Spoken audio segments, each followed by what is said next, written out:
Yeah. Okay. So just very briefly, without wishing to bore everyone rigid, my name is Ben Habib. I'm leader of a new party called Advance UK. I was deputy leader of Reform, um, but for reasons which I think most people will be aware of, I fell out with Reform. Um, my history starts in June 1965. I was born in Karachi to a Pakistani father and a Christian English mother. Um, uh, Dad was born in Punjab, mum was born in Isleworth. My father came from genuinely humble beginnings. I know all politicians like to talk about how humble their beginnings were because that's the way that they try and ingratiate themselves with the public. But actually, my dad genuinely came from a poor background. My mother came from a very middle class English background. Her father worked for Tate and Lyle, and his father before him was a vicar. Um, so, middle class English family.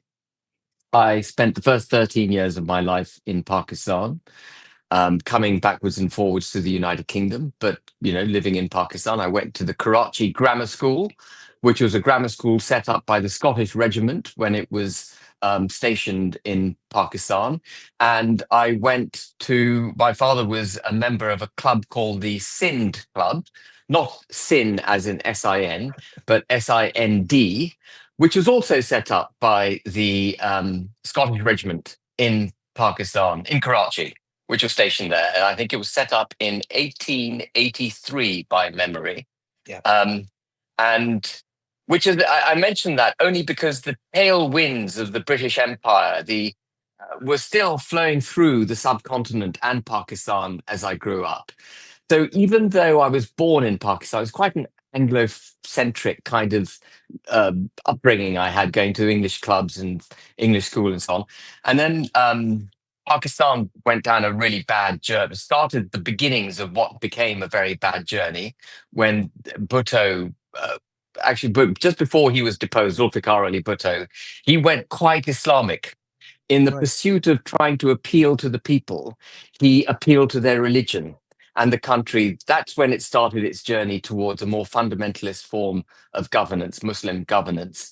And alcohol was banned, much to the consternation of my father. But more importantly, there was a coup. He was ousted. There were 9 months of school closures. And my mum said, enough is enough. Our children need to be educated. They're not getting a proper education here. So we were sent to boarding school in England. And I was at boarding school. I went to rugby school from the first year at rugby all the way through till the end of A levels, and then I went to Cambridge University. I was head of school at rugby. Right. I played for various sports, and then I went to Cambridge. I boxed for Cambridge.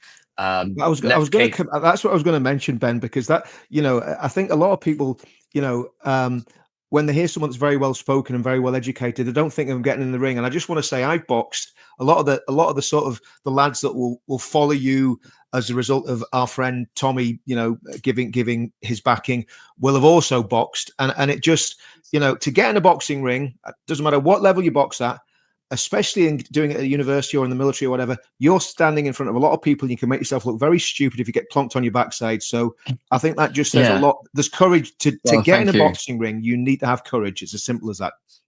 Yeah. Well, Sorry, go thank on. you. I And I think interrupted you. it's a great discipline, boxing. It does a couple of. I don't know how many people want to talk about boxing, but Yeah, why not? you Yeah, know, the couple of things I learned from it, apart from the supreme physical fitness you have to get into a ring, it's the trepidation that you first experience when you're going into combat. A trepidation over which you cease to fear being hit after a bit. And that sounds like maybe you've that's been right. hit too much, but you do stop fearing it. And Yeah, you come to terms with what it means to face a bit of danger and not to fear that, which is a natural human fear. But you cease fearing it. And the other thing I think, which is really good about boxing, and I'm sure you would have experienced it and every other boxer has, you come out of the ring friends with your opponent yeah, because you've actually set ego aside. You've had to face each other, stripped literally virtually naked. mhm, There's no hiding. He knows you in a way that some other people don't know you, and you know him. And so you will almost invariably come out of the ring really feeling quite a degree of respect and well, not love, but friendship. Yeah. with There's a, your there's a camaraderie, isn't there? That I think, there's a camaraderie. Yeah, and I think, unique to boxing probably, and if maybe there's a few other sports, but specifically boxing, one, there is a chance of getting seriously hurt, so that's one thing. But the other thing is, you are literally on your own when you're in the ring. Doesn't matter what your yeah, corner are saying. When someone's jabbing you, hitting you with uppercuts, there's, like you say, there's yeah. nowhere to hide. There's no. It's not like a rugby team where you can kind of get offside and take a bit of a Yeah, breather. You're Richard, on it. they never got close enough to uppercut me. Is that? Oh, The first time I boxed, I got caught with a cracking uppercut, and it was just like someone turned the light on and off, and I never got caught again I like know. that. I mean that it's a lethal punch. Brutal. But anyway, so I did that. Yeah. Then I went to the city. I began a life in finance. I went into property development. I had no desire to go into politics. I thought the whole thing was a waste of time. Anyway, we had Maggie Thatcher when I left university, and everything seemed to be hunky dory. The biggest arguments we had were, should the tax rate be X or Y? Um, there was no threat to the country. There was no fear that the country may cease to exist. We took our Englishness, we took our British citizenry for granted. We were the best country in the world. We may not be the most powerful any longer, but we were undoubtedly the best. I came out of school and university thinking our forefathers had never put a foot wrong. Yeah, there were the odd blips here and there, but actually our empire was a force for good, and actually, which was reinforced by my childhood. So I left university and with this really very settled, complacently settled view of the United Kingdom, and something that I thought was incapable of being set aside. And then I got married, I had children, and I spent my most of my life working to make money to look after my children to a greater or lesser extent in terms of success, but reasonably successfully. And I wasn't interested in politics. And then my balloon went up in 2016.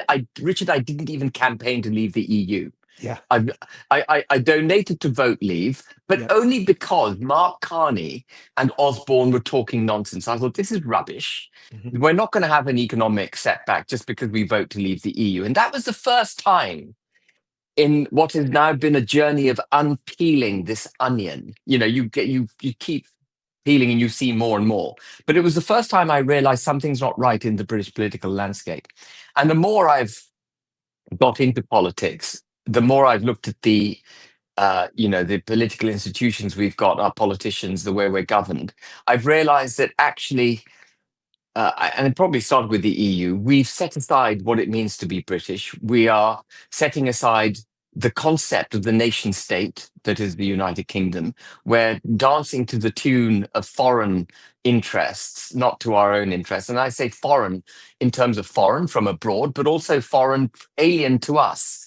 Ideologies, extreme forms of self-harm perpetrated through regulations and economic, etc. And as I've peeled this onion back, I've become increasingly concerned about the direction of travel of the country, and the complacency I had as a young man has completely been replaced by an utter fear that the country will cease to exist. This wonderful country, which has given so much to the world and which was looked on by the world with such fondness, largely, and still is, I think is losing its place very, very, very rapidly. And so I think it falls to people like yourself, myself, and no doubt the people who are giving up their good afternoon to listen to me, to, mount a battle to restore our country, to get back the United Kingdom.